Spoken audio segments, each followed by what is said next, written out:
আসসালামু আলাইকুম প্রিয় দর্শক। অন্য মঞ্চের আলাপচারিতায় আপনাদের সকলকে আমন্ত্রণ জানাচ্ছি। প্রথমে শেখ হাসিনার সাক্ষাৎকার প্রকাশ।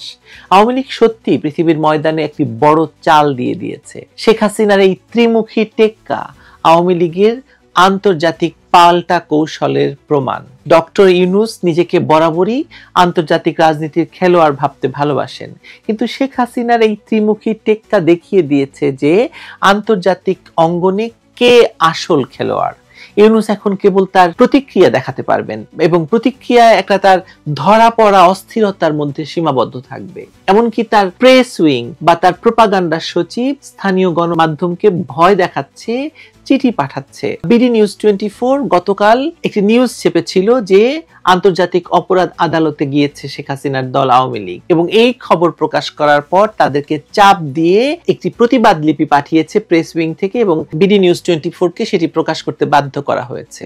এই বাধ্য করা এটা স্পষ্ট করছে যে শেখ হাসিনার এসব সাক্ষাৎকার, এই আন্তর্জাতিক দৌড়ঝাঁপ ইউনূস সরকারের গায়ে আগুন ধরিয়ে দিয়েছে। এদিকে সামাজিক যোগাযোগ মাধ্যমেও তাদের সেন্সরের হাত পৌঁছে গেছে। ইউনূস বিরোধী ইউটিউব চ্যানেল বিশ্লেষণধর্মী কন্টেন্ট সবকিছুর রিচ কমিয়ে দিচ্ছে বলে অভিযোগ উঠেছে। অর্থাৎ মিডিয়া নিয়ন্ত্রণের যে খেলা বা মিডিয়া নিয়ন্ত্রণের যে অভিযোগ শেখ হাসিনার বিরুদ্ধে তারা এতদিন ধরে চালাতো, আজ সেটা তারা বহু গুণে ফিরিয়ে নিয়ে এসেছে নিজেদের টিকে থাকার লড়াইয়ের জন্য। রয়টার্স, এএপি এবং দ্য ইন্ডিপেন্ডেন্ট, এই তিনটি বিশ্বখ্যাত গণমাধ্যমে শেখ হাসিনার সাক্ষাৎকার একদিনে প্রকাশিত হয়েছে। এক বছরেরও বেশি সময় পর আন্তর্জাতিক অঙ্গনে এটা ছিল তার প্রথম বড় উপস্থিতি। শেখ হাসিনার কথা বলছি। আর একদিনেই তিনি কথার জোরে আলোচনার কেন্দ্রে চলে এসেছেন। এই সাক্ষাৎকারগুলোর মূল বার্তা একটি: বাংলাদেশে যে সরকার চলছে তা অবৈধ, তাদের নিয়ন্ত্রিত বিচার ব্যবস্থা অবৈধ, এবং আওয়ামী লীগের নিষেধাজ্ঞা দেশটিকে রাজনীতিহীন করে ফেলেছে, গণতন্ত্রহীন করে ফেলেছে।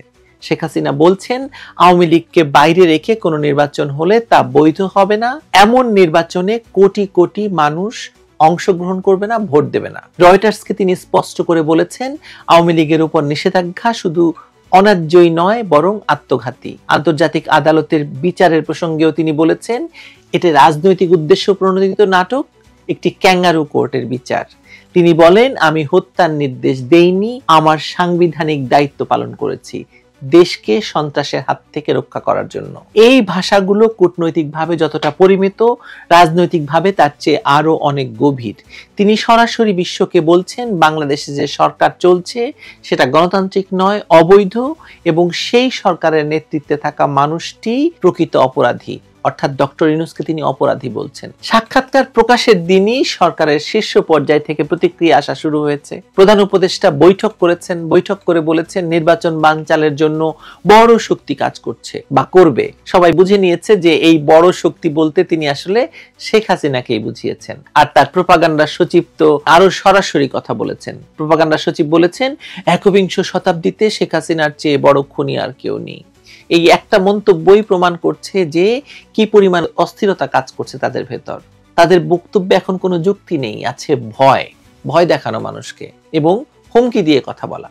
একই সঙ্গে তারা নির্বাচনের আগে প্রশাসনিকভাবে আওয়ামী লীগ সংযুক্ত কর্মকর্তাদের বাদ দেওয়ার নির্দেশ দিয়েছেন। পুরনো নির্বাচনী কর্মকর্তারা মানে ডিসিএসপি পর্যায়ের যারা তিনটি নির্বাচনে যুক্ত ছিলেন তারা কেউ থাকবে না বলে নির্দেশ দেওয়া হয়েছে। অর্থাৎ ইউনূস সরকার আগে ভাগে মাঠ গোছাচ্ছে, মাঠ ঝাড়ছে আর কি। তাদের ভয়টা আসলে এখানেই। শেখ হাসিনা যদি আন্তর্জাতিক স্বীকৃতি পেতে শুরু করেন তাহলে এই ফেব্রুয়ারির নির্বাচন তো চাঙ্গে উঠবে, এর কোনো বৈধতা থাকবে না। আওয়ামী লীগের আন্তর্জাতিক কৌশলটা এখানে স্পষ্ট। তারা দেশীয় ময়দানে দমন, পীড়ন, নিপীড়নের শিকার হলেও আন্তর্জাতিক পর্যায়ে তাদের যে উপস্থিতি, আইনি পদক্ষেপ এবং তথ্য যুদ্ধে তারা প্রবেশ করেছে। শেখ হাসিনার সাক্ষাৎকারগুলো ছিল সেই কৌশলের প্রকাশ্য রূপ। এই সাক্ষাৎকারের ঠিক আগেই জাতিসংঘে পাঠানো চিঠি এবং আন্তর্জাতিক অপরাধ আদালতে মামলা, দুটো ঘটনাই আসলে আন্তর্জাতিক এজেন্ডা পুনর্গঠনের ইঙ্গিত।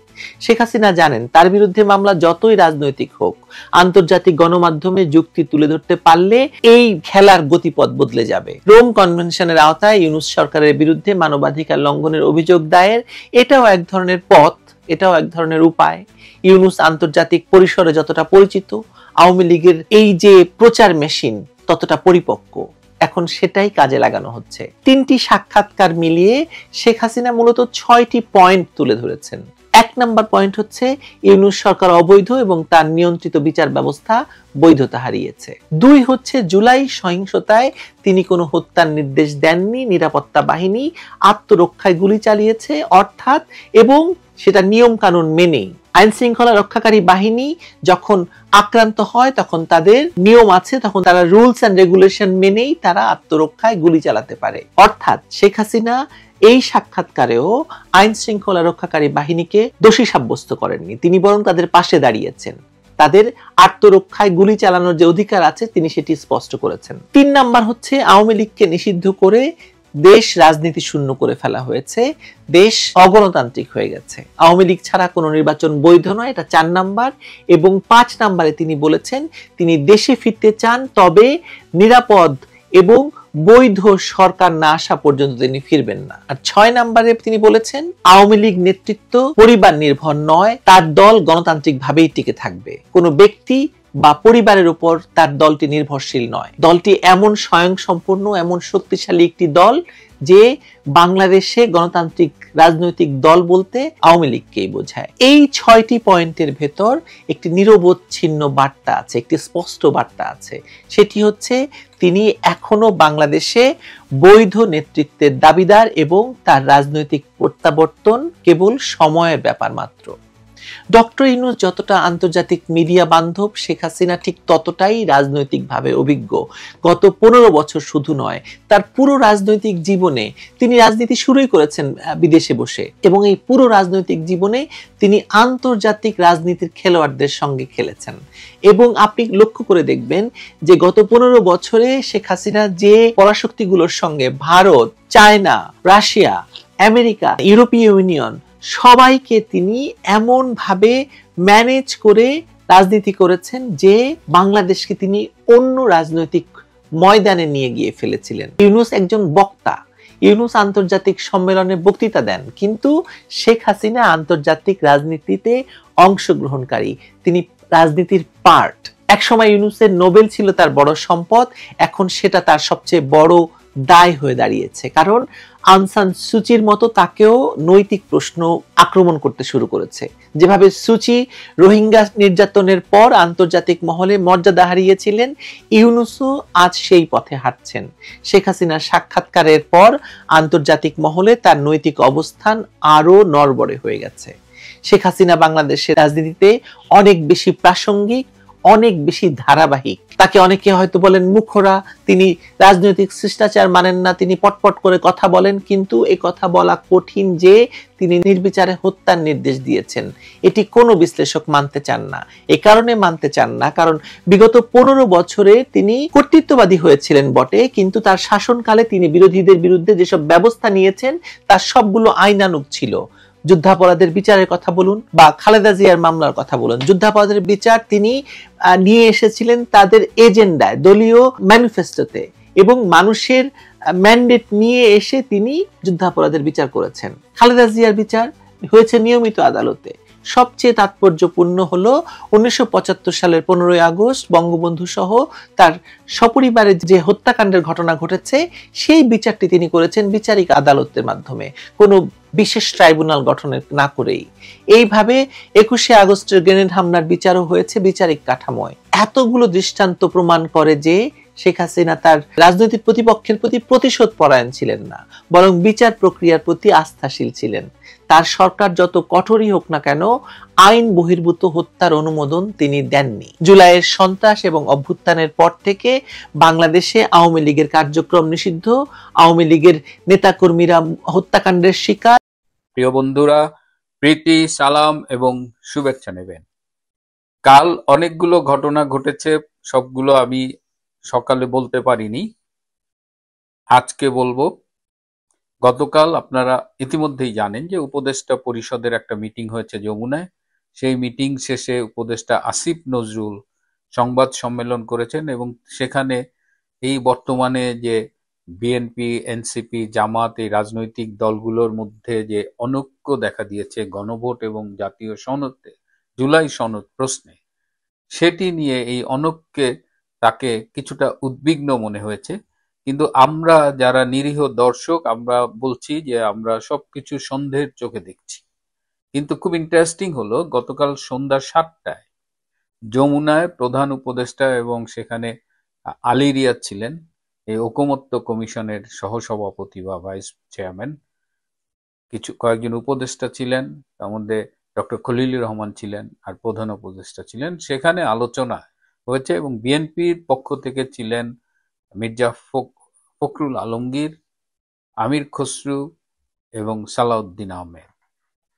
এই 3 নেতা গিয়েছিলেন মূলত জুলাই সনদ নিয়ে আলোচনা করতে, যেহেতু বিএনপি মনে করছে যে জুলাই সনদের মধ্য দিয়ে তাদের সাথে সরকার প্রতারণা করেছে। এই যে দীর্ঘ প্রায় 1 বছর ঐকমত্যের কমিশনের এত আলোচনা এত কিছু, কিন্তু এবং তারা সইও করে ফেললো সনদ না দেখে, কিন্তু সনদ দেখার পরে তাদের চক্ষু চড়ক গাছ, সড়ক মানে আলোচনা হয়নি এরকম অনেক কিছু সনদে ঢুকে গেছে, মানে ঐকমত্য হয়নি বা থাকার কথা ছিল না।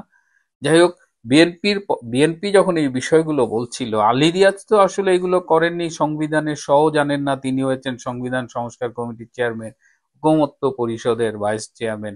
সো বেসিক্যালি সে তো সিআর ইমপ্লান্ট, তাকে এখানে পাঠানোই হয়েছে। তার হাতে একটা সংবিধানের খসড়া আগেই ধরায় দেওয়া ছিল, এই গণভোট টনভোট এগুলো সবকিছু আগের প্ল্যান, সে সেগুলো প্রডিউস করেছে। কিন্তু বিএনপিকে তো নাকে দড়ি দিয়ে ঘুরাইছে, বিএনপি কে মূলা দিছে, ক্ষমতায় দিবে, এই সে এগুলো অনেকবার বলেছি। কালকে যখন বিএনপি কমপ্লেইন করছিল তখন আলী রিয়াজ বলেছেন যে আপনারা স্টুপিডের মতো কথা বলবেন না। ক্যান ইউ থিঙ্ক, আমাদের 3জন মুরব্বী জাতীয় নেতা, তাদের একজন মার্কিন, তিনি একটা ইউনিভার্সিটির অধ্যাপক, সেই ইউনিভার্সিটির নামটা আপনারা একটু খুঁজে দেখবেন, মানে তেমন নাম করা না ইউনিভার্সিটি। আমাদের এইসব দেশে প্রচুর ইউনিভার্সিটি আছে এবং ইউনিভার্সিটির র্যাঙ্কিং আছে, গ্রেডিং আছে। তো মোটামুটি একটা নিম্নমানের ইউনিভার্সিটির প্রফেসর, বেসিক্যালি সিআই এর দালালি করতে, সিআই এর টাকা খেয়ে এখানে আসছিল। সে আমাদের এই মুরব্বী নেতাদের বলতেছে যে স্টুপিডের মতো কথা বলবেন না। এই স্টুপিড গালিটাও তারা হজম করছে। এখন যেটা হয়েছে যে এই যে বিএনপির 3জন গেছে, এই 3জন কি আসলেই ফুললি কমিটেড টু বিএনপি? আমি বারবার এই কথাটা বলছি কারণ এটা বিএনপির একটু একটু ইনভেস্টিগেট করে দেখতে হবে। আমি আমির খসরু এবং সালাউদ্দিন আহমেদকে বিএনপির দিকে রাখতে রাজি, কিন্তু আমি মির্জা ফখরুল আলমগীরের ব্যাপারে আমি নিজেও খুব কনফিডেন্ট না, এবং আমি বিএনপিকে বলবো তার ভূমিকাগুলো একটু ইনভেস্টিগেট করে দেখবেন। এবং তিনি যে বলেছেন যে এই যে বঙ্গবন্ধুর ছবি রাখা, আমরা বললাম বঙ্গবন্ধুর ছবি টানানো বাদ দিতে হবে, অথচ এটা জুলাই সনদে নাই, কেন নাই, এটা তিনি ইচ্ছে করেই বলেছেন। এবং এইটা এমন একটা যুক্তি যে এটা অনায়াসে আলী রিয়াজ বা ডক্টর ইউনূসের পক্ষে মেনে নেওয়া সম্ভব। তখন তারা বলবে এই যে আমরা মির্জা ফখরুলের দাবি মেনে নিয়েছি। কিন্তু মূল যে সমস্যাটা, যে সংবিধান সংস্কার ছাড়া এই গণভোটের মাধ্যমে সংবিধানের একদম আমূল চরিত্র বদলে দেওয়া হয়, এই জায়গাটায় বিএনপির অনেকেরই একটা স্ট্যান্ড আছে যে না, এটা সংসদে হতে হবে, এটা এভাবে গণভোটের মাধ্যমে হবে না। কিন্তু ষড়যন্ত্র তো অন্য জায়গায়। যাই হোক, এই জায়গায় যখন হচ্ছে তখন বিএনপির তৃণমূলের কিছু খবর আমি পেয়েছি যে বিএনপি একদিকে যখন প্রচারিত মনে করছে, ডক্টর ইউনূস যখন নির্বাচন নিয়ে টাল বাহানা করছে, তখন বিএনপির তৃণমূল মনে করছে যে বিএনপির কেন্দ্রীয় নেতাদের ইউনূসের কাছে বা ইউনূসের সাথে এই যে হাত, মানে একেবারে হাত কাচুমাচু করে যাওয়া, ইউনূসের মুখের জিয়াউর রহমানকে খুঁজে পাওয়া, এগুলো বাদ দিয়ে বিএনপির উচিত হবে ইউনূসের বিরুদ্ধে আন্দোলন করে নির্বাচনের দাবি আদায় করা। সো তৃণমূল এই মুহূর্তে অনেকখানি আন্দোলনমুখী, এবং এই প্রেশারটা বিএনপির কেন্দ্রীয় নেতৃবৃন্দের উপরে কিন্তু পড়া শুরু করেছে। এদিকে আরো একটা ইন্টারেস্টিং বিষয় যে আজকে দেখলাম প্রেস কনফারেন্স করেছেন এহসানুল হক মিলন, যে কেন তাকে বিদেশে যেতে দেওয়া হলো না। তিনি একটু জেনে খারাপই লাগলো যে তিনি আসলে ব্যাংককে চিকিৎসা করছিলেন, চিকিৎসার মাঝখানে তিনি সাংগঠনিক প্রয়োজনে এসেছিলেন এবং 4 দিন থেকে তিনি আবার ফিরে যাওয়ার কথা, কিন্তু তিনি এয়ারপোর্টে গিয়ে দেখলেন তার দেশ থেকে নিষেধাজ্ঞা রয়েছে। এটা কি এহসানুল হক মিলনের বিচ্ছিন্ন কোনো ঘটনা, ব্যক্তিগত কোনো বিষয় না? আপনাদের জ্ঞাতার্থে জানাচ্ছি যে আজকে সকালে বিএনপির স্থায়ী কমিটির সদস্য আমির হোসেন খসরু দেশ ত্যাগের জন্য বিদেশে যাওয়ার জন্য ঢাকা আন্তর্জাতিক বিমানবন্দরে গিয়েছিলেন। আমির খসরুকেও ফিরিয়ে দেওয়া হয়েছে এবং এই নিউজটি কোনো প্রচার মাধ্যমে গণমাধ্যমে আসেনি। এটা একদম ব্ল্যাক আউট করা হয়েছে, কিন্তু আমির খসরু যেতে পারেননি। এবং আমির খসরু যে যেতে পারেননি এই সংক্রান্ত ভিডিও ফুটেজ এগুলো সব সংরক্ষণ করে রাখা হয়েছে। কেন এহসানুল হক মিলনের পরে আমির খসরুকে বিদেশে যেতে দেওয়া হলো না? বিএনপির নেতৃবৃন্দকে কি তাহলে দেশের মধ্যে কনফাইন করে ফেলা হচ্ছে? তাদের দেশ থেকে নিষেধাজ্ঞা অদৃশ্য অলিখিত বা এয়ারপোর্টে নিষেধাজ্ঞা চলে গেছে?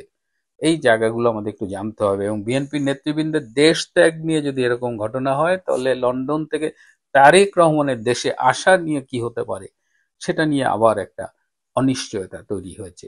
এদিকে বিএনপির এই করুণ দশায় একদিকে সনদে স্বাক্ষর করেছে, আবার বলছে যে জুলাই সনদ নিয়ে তাদের সাথে প্রতারণা করা হয়েছে, ইউনূস সরকার তাদের সাথে প্রতারণা করেছে। এটা নিয়ে এই যে ন্যাশনাল সিটিজেন্স পার্টি, যাদের অনেকে বাচ্চা কাচ্চাদের পার্টি বা চিলড্রেন্স পার্টি বলে, তারা আবার বিএনপিকে ঠেস দিয়ে বলতেছে যে কাবিন হয়ে গেছে, এখন বললেই হবে না সংসার করব না, সংসার করতে হবে। কিন্তু এরা যে আসলে নাদান, এরা যে আসলে বাচ্চা কাচ্চা, সেটা এই স্টেটমেন্টের মধ্যে দিয়ে বোঝা যায়। এটা বলে তারা আবার খুব খুশি, এবং দেখলাম কয়েকজন এটা বলতেছে, ফেসবুকেও ভাইরাল।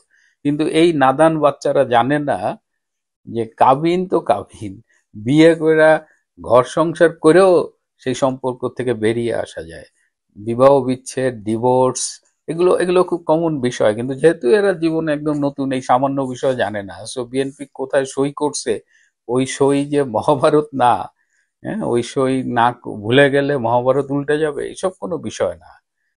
সবশেষে একটু টাচ দিয়ে রাখি, আপনারা ইতিমধ্যে দেখেছেন যে আজকে ভারত এবং আমেরিকার মধ্যে 10 বছর ব্যাপী প্রতিরক্ষা চুক্তি স্বাক্ষরিত হয়েছে। এই চুক্তির মধ্যে কিন্তু সম্ভবত 12টি দফা আছে বা 12টি পয়েন্টস আছে, তার মধ্যে 4 নম্বর পয়েন্টস কিন্তু ইটস অ্যাবাউট বাংলাদেশ।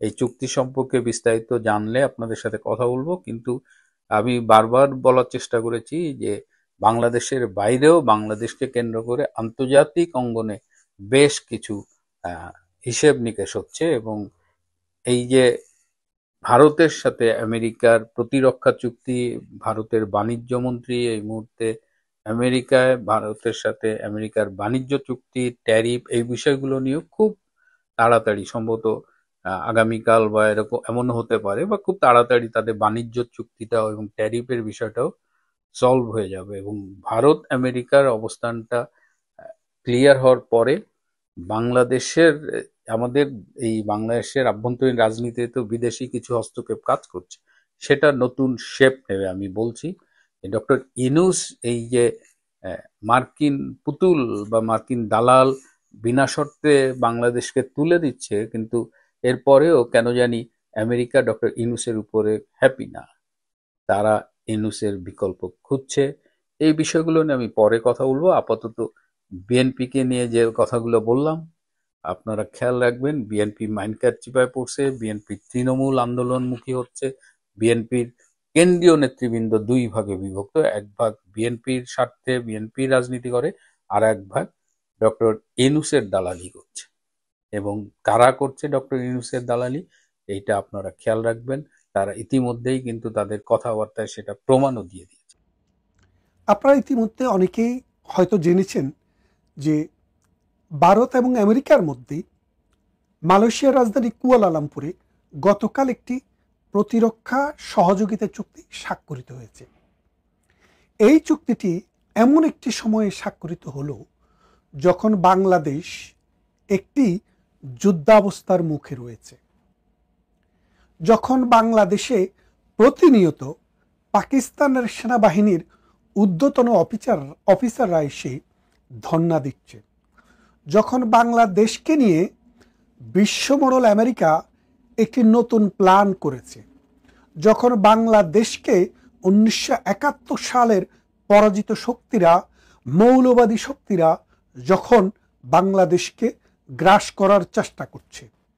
আজকে আমার এই ভিডিওতে আমি মূলত এই বিষয়টি আলোচনা করতে চাই যে ভারত এবং আমেরিকার মধ্যে প্রতিরক্ষা সহযোগিতা চুক্তিটির তাৎপর্য কি এবং বাংলাদেশে তার প্রভাব কি হতে পারে। দেখেন, আমরা সবাই যারা ইতিহাস সচেতন আমরা জানি 1971 সালে আমাদের দেশে যখন মহান মুক্তিযুদ্ধ চলে তখন ভারত আমাদের পাশে ছিল, আমাদের 1 কোটি মানুষকে আশ্রয় দিয়েছে, মুক্তিযোদ্ধাদেরকে ট্রেনিং দিয়েছে, অস্ত্র দিয়েছে, খাবারের ব্যবস্থা করেছে। আমাদের যে প্রবাসী সরকার বাংলাদেশের 1971 সালের এপ্রিল মাসের 10 তারিখে যেই সরকার গঠিত হয়, যারা 17 এপ্রিল বৈদ্যনাথ তলার মুজিবনগরে যে শপথ নিয়েছিলেন, সেই সরকার কিন্তু মূলত ভারত থেকে পরিচালিত হয়েছিল। ভারত সরকার সেই প্রবাসী সরকারকেও অ্যাকোমোডেট করেছিল। সেই ভারত যখন তার পেটের ভিতরে বাংলাদেশে যুদ্ধ হয়েছিল তখন দেখা গেল রাশিয়া বাংলাদেশের সমর্থনে আর আমেরিকা পাকিস্তানের সমর্থনে, চীনও পাকিস্তানের সমর্থনে। কারণ চীন এবং ভারতের মধ্যে বৈরিতার কারণে পাকিস্তানের শত্রু মানে ভারতের শত্রু চীনের মিত্র, সেই জন্য তখন চীনকে আমরা দেখেছি পাকিস্তান শিবিরে যোগ দিতে। এমতো অবস্থায় পাকিস্তান সেনাবাহিনী যে অস্ত্র, গোলা বারুদ, যেই সব যুদ্ধ সরঞ্জাম পেয়েছে তার বেশিরভাগই এসেছে আমেরিকা থেকে। এই আমেরিকান সরকার টোটালি ভারত এবং পাকিস্তানের মধ্যে, 2টি দেশের মধ্যে পাকিস্তানকেই তখন বেছে নিয়েছিল। এবং সেই সময়ে ভারত মূলত এই ওয়াটসো জোট যেটা ছিল, অর্থাৎ রাশিয়ার নেতৃত্বে যে জোট ছিল, সেই জোটের সমর্থক ছিল। তো আমেরিকার যুদ্ধ সরঞ্জাম দেওয়া, গোলা বারুদ দেওয়া এবং পাকিস্তানকে সমর্থন করা ভারতের জন্য একটা কঠিন বিষয়, চ্যালেঞ্জ ছিল। তখন ভারত কি করলো, 1971 সালে ইন্দিরা গান্ধী রাশিয়াতে গেলেন। রাশিয়াতে গিয়ে ভারতের মধ্যে এবং রাশিয়ার মধ্যে একটি মৈত্রী চুক্তি করলেন। সেই মৈত্রী চুক্তির বিষয়টা ছিল যে ভারত যদি কোনো রাষ্ট্র দ্বারা আক্রান্ত হয়, অর্থাৎ ভারত যদি টেরিটোরিয়াল ইন্টিগ্রিটি নিয়ে যদি কোনো সমস্যায় পড়ে, ভারতের যে সীমারেখা, এই সীমারেখার ভিতরে যদি কোনো রাষ্ট্র যুদ্ধে জড়ায়, তাহলে রাশিয়া সরাসরি ভারতকে সহযোগিতা করবে, এমনকি সেনাবাহিনী দিয়ে যুদ্ধ করতেও প্রস্তুত থাকবে। এই চুক্তিটি হওয়ার পর ভারত সরাসরি বাংলাদেশকে স্বীকৃতি দেয় এবং বাংলাদেশের যে মুক্তিযোদ্ধাদের সাথে সরাসরি স্থল, নৌ এবং আকাশপথে যুদ্ধে অংশগ্রহণ করে।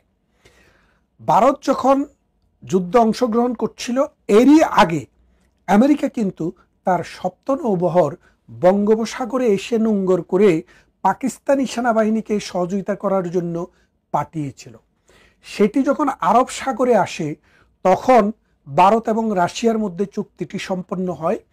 সেই চুক্তিটি সম্পন্ন হওয়ার পর আমেরিকা আর সাহস করে বঙ্গোপসাগরে আসতে পারেনি, অর্থাৎ আমেরিকা ওই আরব সাগরেই নোঙ্গর করে সেখান থেকে তার 7 নৌবহর আমেরিকাতে ফিরিয়ে নেয়। কারণ তারা বুঝতে পেরেছিল এই যুদ্ধে ভারতের সাথে যেহেতু রাশিয়া আছে, সেই ক্ষেত্রে আমেরিকা যদি জড়িয়ে যায়, এত দূরে এসে চায়নাও তখন আর পাকিস্তানের সাথে থাকবে না, ওই রাশিয়ার সাথে আমেরিকাকে নিধন করার জন্য লেগে যাবে। তো ঠিক তেমনি ভারত এই সময়ে দেখলো যে এখন কার সাথে চুক্তি করলে ভারত বাংলাদেশের বিষয়ে সত্যিকারের একটা ভালো ডিসিশন নিতে পারবে। রাশিয়া এই মুহূর্তে কোণঠাসা হয়ে আছে বিশ্ব রাজনীতিতে, কারণ ইউক্রেনকে যখন রাশিয়া দখল করলো তখন পশ্চিমা শক্তি, বিশেষ করে ইউরোপিয়ান ইউনিয়ন এবং আমেরিকা সরাসরি রাশিয়ার বিরুদ্ধে যুদ্ধ ঘোষণা করেছে। যদিও তারা যুদ্ধে অংশগ্রহণ করছে না, বিলিয়ন বিলিয়ন ডলার এবং পাউন্ডের অর্থ, অস্ত্র এবং আধুনিক সরঞ্জাম দিয়ে সাহায্য করছে ইউক্রেনকে, যার কারণে রাশিয়া লক্ষ লক্ষ সৈনিক হারিয়েছে এবং প্রতিনিয়ত হারাচ্ছে। রাশিয়ার ভিতরে গিয়ে পর্যন্ত আক্রমণ চালানো হয়েছে।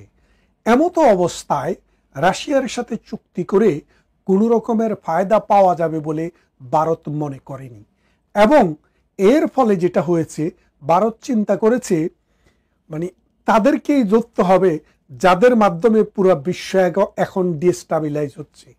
সেই জন্য ভারত তার ট্রেডিশনাল যে মিত্র রাশিয়াকে বাদ দিয়ে আমেরিকার সাথে রাজনাথ সিং আমেরিকার প্রতিরক্ষা মন্ত্রীর সাথে গতকাল কুয়ালালামপুরে মালয়েশিয়াতে এই চুক্তিটি স্বাক্ষর করলেন।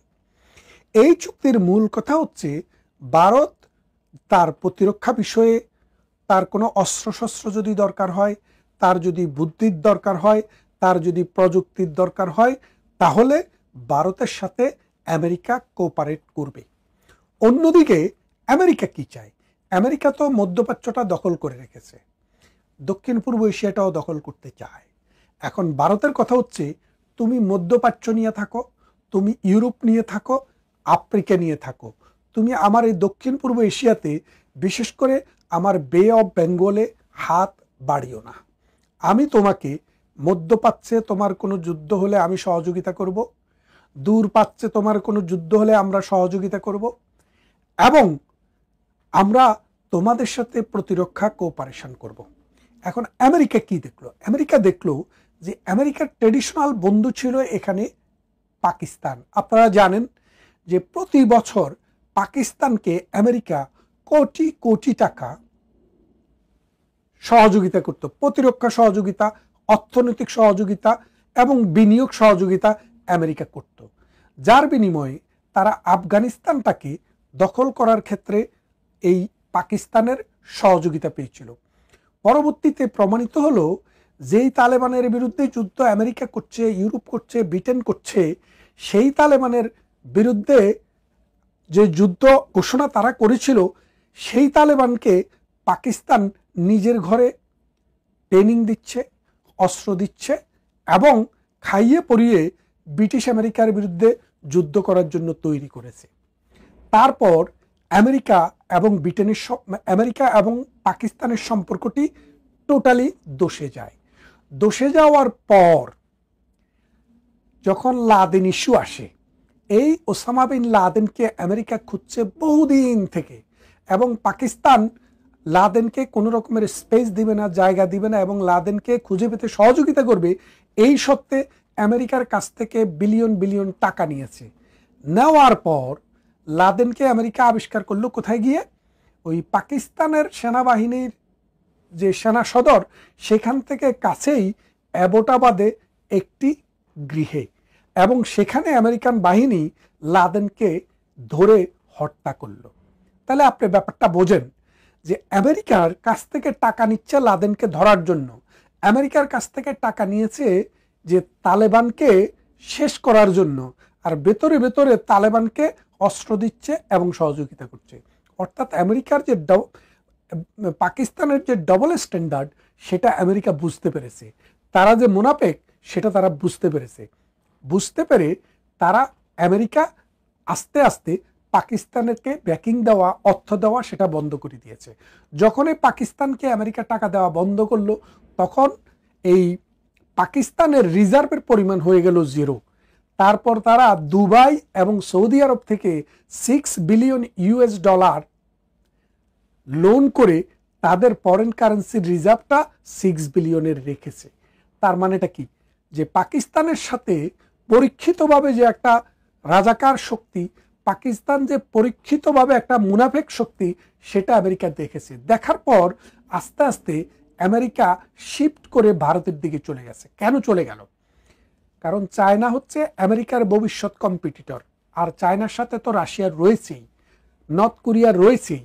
সেই কারণে আমেরিকা চায় যে এই দক্ষিণ পূর্ব এশিয়াতে তাদের যদি রাজত্ব করতে হয়, তাদের যদি আধিপত্য বাজিয়ে রাখতে হয়, তাহলে তাদেরকে এমন একটি শক্তি লাগবে যারা ডেমোক্রেটিক, সেকুলার এবং যারা মুনাফেক পাকিস্তানের মতো মুনাফেক নয়। তারপর তারা ভারতের সাথে বন্ধুত্ব করলো। ভারতের সাথে বন্ধুত্বের আরেকটি বড় কারণ হচ্ছে মুক্তবাজার অর্থনীতি যে কনজিউমার, এই কনজামশনের ক্ষেত্রে ভারতের লোক সংখ্যা পৃথিবীর সবচেয়ে বেশি, চায়নার থেকেও বেশি, প্রায় 150 কোটির মতো।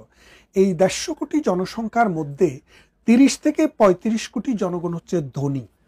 তাহলে আপনি চিন্তা করে দেখেন, 30 থেকে 35 কোটি জনসংখ্যা আছে, 35 কোটি বা 38 কোটি, আপনি যদি 25% ধনী মানুষ ধরেন ভারতের টোটাল জনগোষ্ঠীর, সেই ক্ষেত্রে দেখবেন এটার পরিমাণ দাঁড়ায় প্রায় 37.5 কোটি।